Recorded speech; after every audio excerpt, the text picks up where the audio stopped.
Ladies and gentlemen, I want to welcome you back to the Mike Muse Show. And I know I say this every time we connect and every time we get together.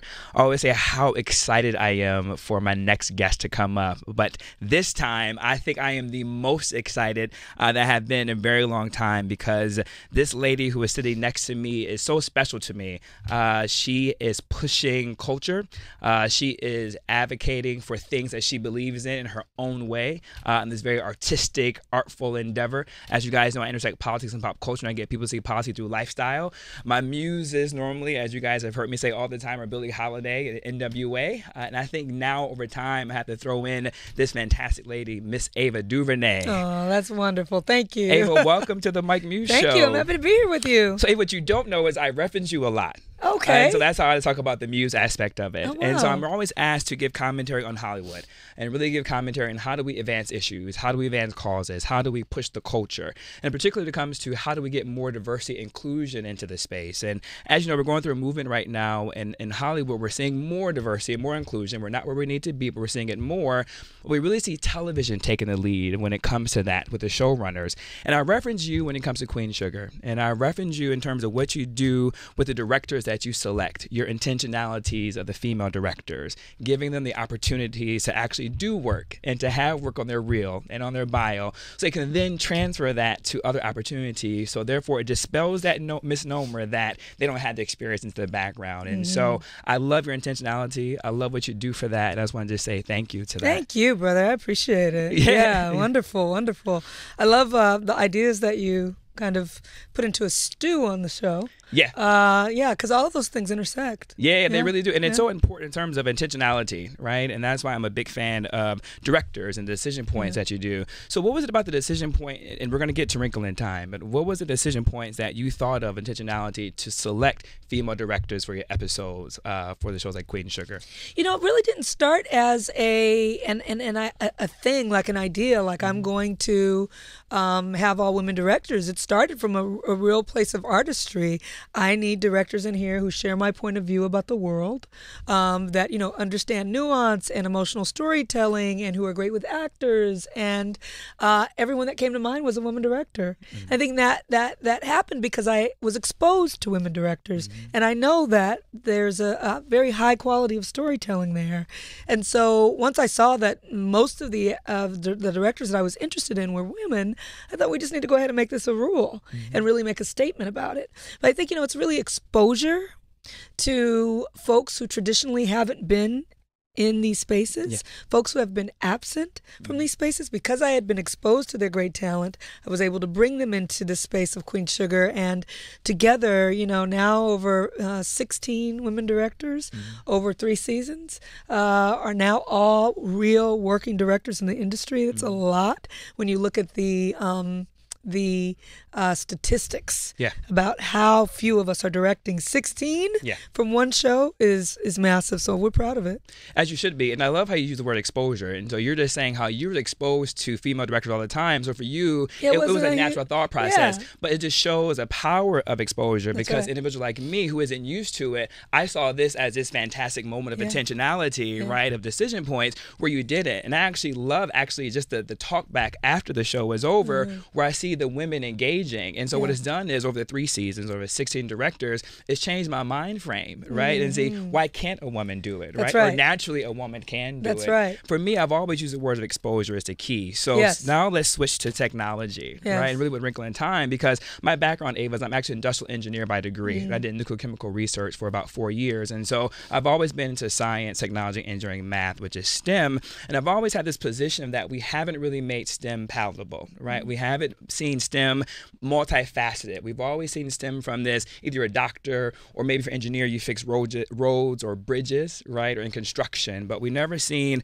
the wildness of what STEM could do, and in particular when it comes to film, right, and all the backstory behind film. So as you began to approach Wrinkle in Time, which has a tremendous, you know, primary character of science to it, what was your thought process in terms of how to highlight that in a very artistic way? Well, I think, everything that I do and everything that has ever worked for me is coming from an authentic place. So, if we go to the Queen Sugar directors, it wasn't because, this will be a cool idea and it's a good thing to do, let's have all women directors. It came from an authentic place of, I like all these directors and they happen to be women, and wow, now let's set some intention around it and really make it something. It was the same thing with everything that I approached in Wrinkle in Time, an authentic interest.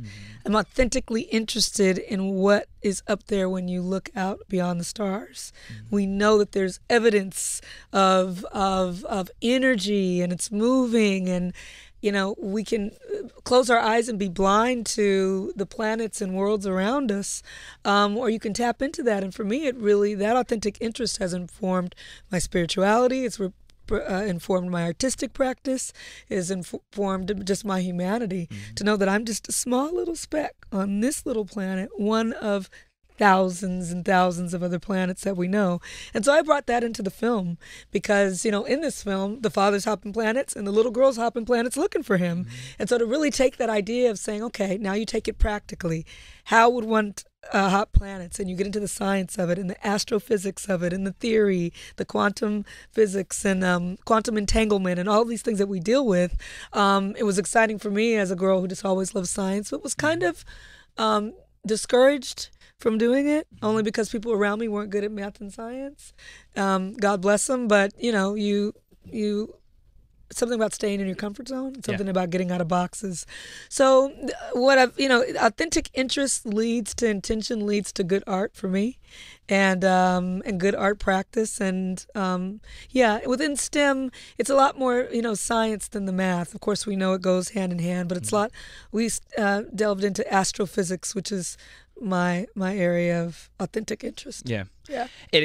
I love how you use the word authenticity, because I always say that's what really resonates with individuals. That's what resonates with storytelling. The more authentic it is, the more of a genuine interest that it could be for audiences to watch and observe. I've had the pleasure of watching Wrinkle in Time, and I was absolutely blown away by, one, the care that was taken with the storyline, to the naivete of the characters, but also to the maturity aspect of it. I loved how the youth narrative was in there in play, and the visuals were fantastic. And I loved how it was just enough science to understand it, but it wasn't over the top. So if you're not into STEM, you'll be turned off by that. And so I appreciate your approach when it comes to that. Yay, we got a good review. Yeah. Yay. But there was one, and I won't give away much of the movie. I want people to see it, so I want to make sure I'm mindful of the spoilers, and so I don't give too much into it.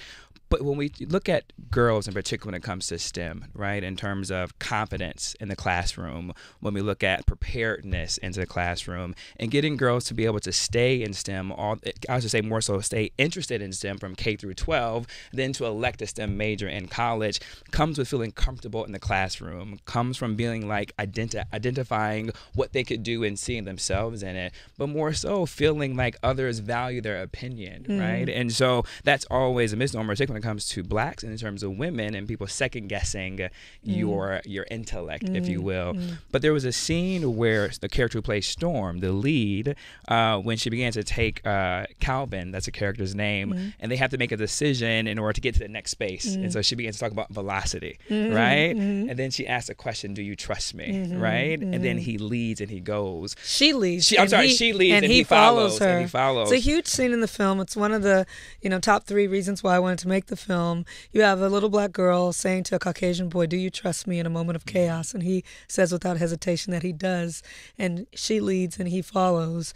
And, I just think if more of us, boys too, men too, could see and kind of have that seed planted that it's okay to follow a girl, that it's okay to follow a black woman, that it's okay to be led by people that are not just like you. That is a really, really powerful seed to plant, and then I think we'll see blossom in young people as they are the next generation. They'll be running this joint in a minute. And so I think we really have to take care with that. I mean, we are living in dark and divisive and chaotic and complex times, and our young people hear all that, right? And they're trying to process that and figure out who they are in all of it. And so to just be able to plant some really basic seeds that, anyone is worthy to be a leader. Anyone can be the hero. We'll create, camaraderie and collaboration and community in ways that, we don't know what the dividends will be. Mm-hmm. But if we keep telling these stories and we keep encouraging these kids to tap into their light instead of the cynicism of, so much that's in mainstream press and social media, stay above it. You know, it's a message that I really hope to get out. There's two things that you talked about in terms of a hero. That's kind of leading to my next point in the sense of exposure. Let's tie in exposure to as well. So now audiences, male and female, can now see that a young woman can be a hero, right? And a young woman can be a hero in a STEM field, but a young woman can be a hero just being her authentic self, not being more than really what she is. Yeah, she's not a Jedi. She's not a superhero. She's just a girl with glasses in a plaid shirt. And the way that she taps into the light in her, but she also does math through the whole movie. Yes, which is incredible. She's calculating, she's saving the day with math and equations, and literally I'm horrible at that stuff, so I had a scientist and a mathematician on standby. All the equations are real, everything she's doing, but she's constantly calculating her way through and using these gifts that so often girls aren't told they have.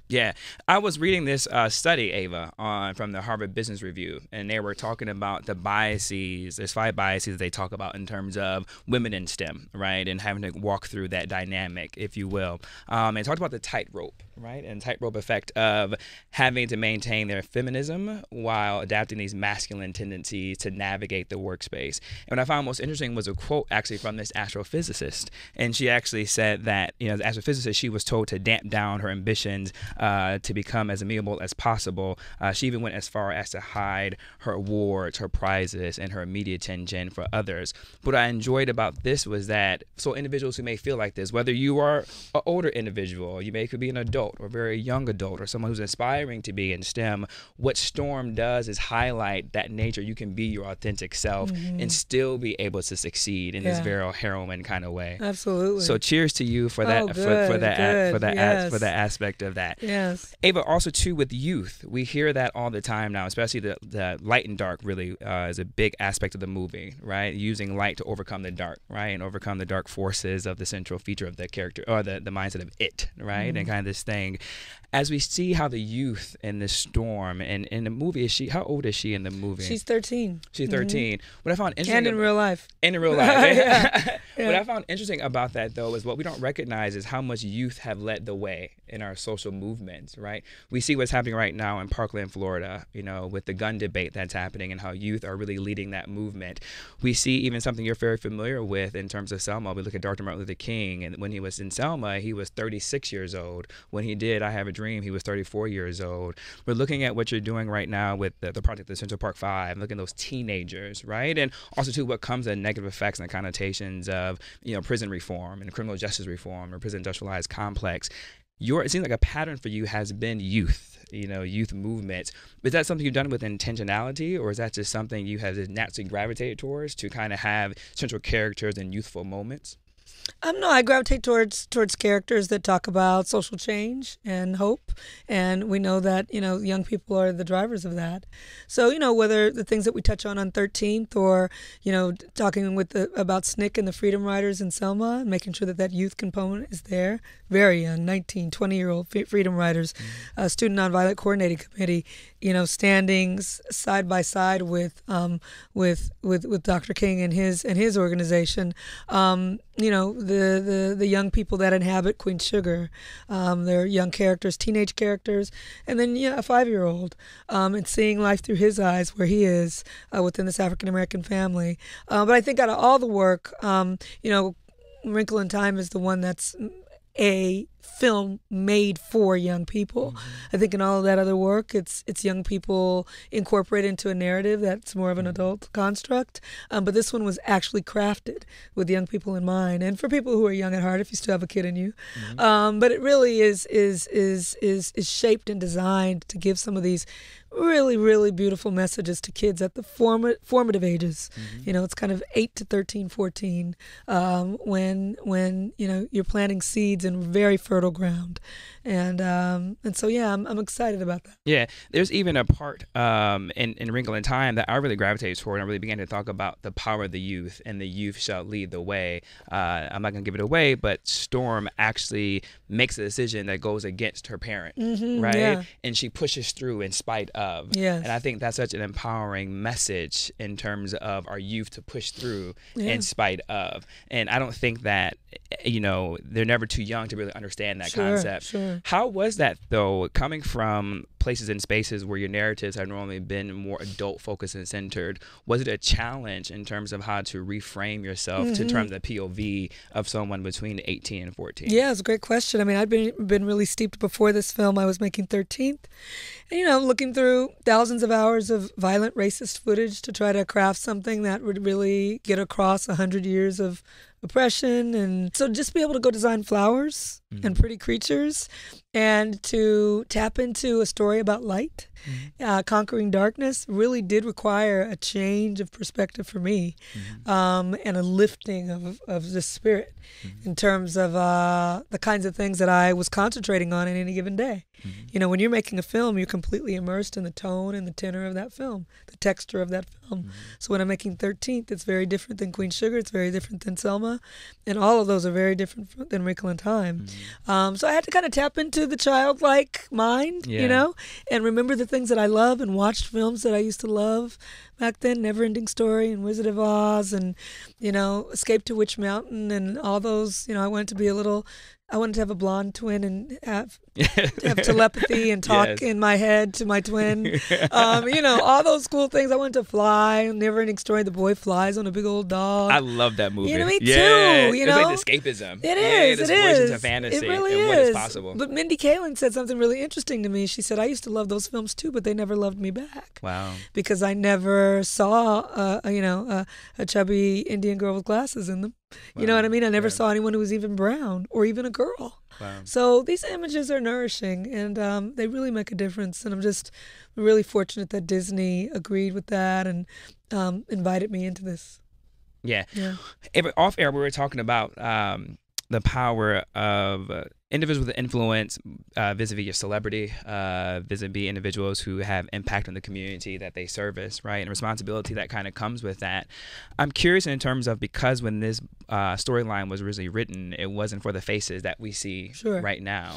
So what was that decision point for you to go into Disney and say, I want this multicultural cast, right? What was that moment like? Was it any reservation, or was it like, I'm going to have to fight for this, or was it just, this is something in me and I have to get it out?